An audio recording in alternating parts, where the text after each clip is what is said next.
Hey, what's going on, everybody? Wanting to do a quick recap on a tournament that I just got back from on my absolute favorite lake. I would say in the country, but I guess favorite lake that I've ever been to.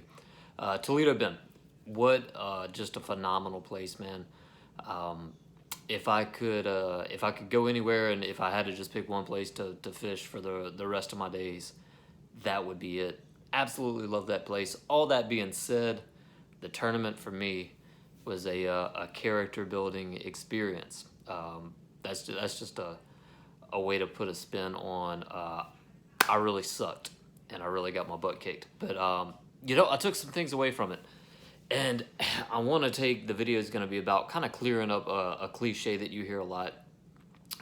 It probably means different things to different people, but a lot of times you'll hear this cliche in fishing and in tournament bass fishing for sure that I swung for the fences. I tried to win the event. I did this. I wasn't conservative. And I think a lot of people, and I was kind of confused about what that even meant for a long time when I was getting into this, but it kind of started to click. Oh, I know what guys are talking about.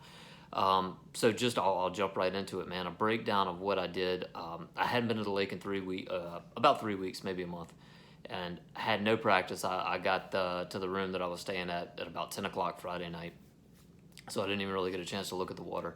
But I had found an area that was kind of off the beaten path.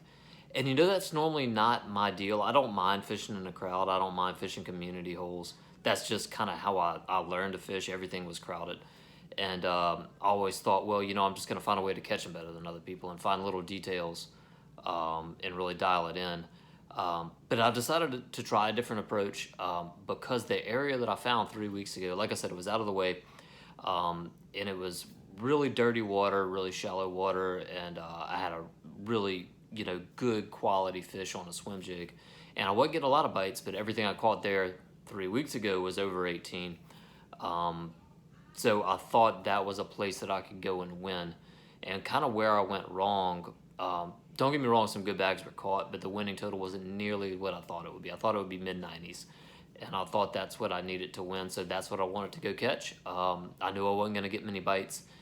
But yeah, a lot of rain came through before the event, and I thought that that water pretty much stays dirty in the area that I was. It was way up north, and I said, man, maybe the rain will, it wouldn't affect it that much. But when I launched Friday morning, I looked at the water and I said, it looked a good bit dirtier than it was even when I caught them a few weeks ago. And what I caught them a few weeks ago and was about 6 inches of visibility, so extremely stained, but it had gotten even worse. So I said, okay, I'm gonna try it out, and if something's not clicking in the first hour or so, then I'll just I'll go to there's probably 10 areas I could have gone to catch plenty of fish. I said I'll just pick one of those and go to it. Well, about an hour in, maybe even less than that, maybe 35, 40 minutes, I had a good bite, right? And it was before, it was still cloudy, it was still fairly dark. And I said, okay, maybe it'll work. It was a 15-inch keeper, not a giant, but it was something. It was a sign of life. 5 minutes after that, I catch another keeper, 5-10 minutes. So I said, okay, all may not be lost.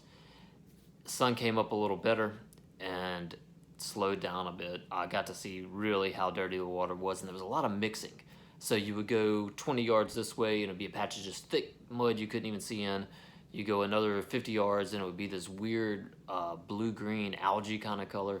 Then you go in the back and some flooded stuff, and it would be a little bit cleaner, but there weren't fish. Anyway, the area was just really, really messed up. And those couple of fish that I caught early kept making me want to kind of force the issue.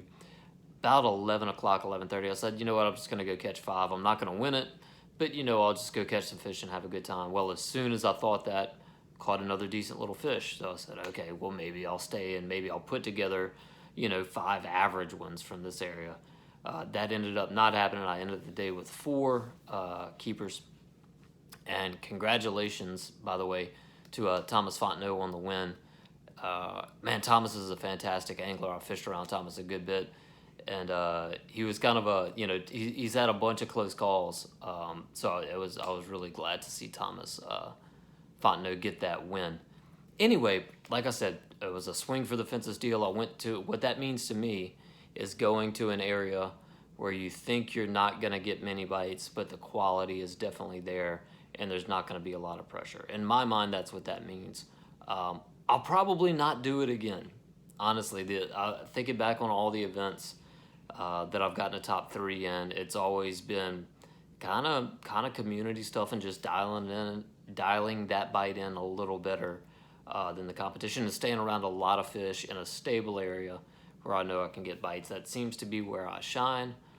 You know, I definitely thought it was a possibility to finish way low in the pack like I did, but I went for it. I got to spend a day on my favorite lake, and can't be upset about it. Just take something from it and learn from it, man. That's all you can do. Again, congrats to everybody who finished in the money in that event. Fantastic tournament, and BAM always puts on a great event. So thank you guys. Thank you, Austin Thomas, for putting on the tournament. And let's hope I can make up for it in June on Bayou Lacombe. Tidal fishery. Feel comfortable there too. Thanks.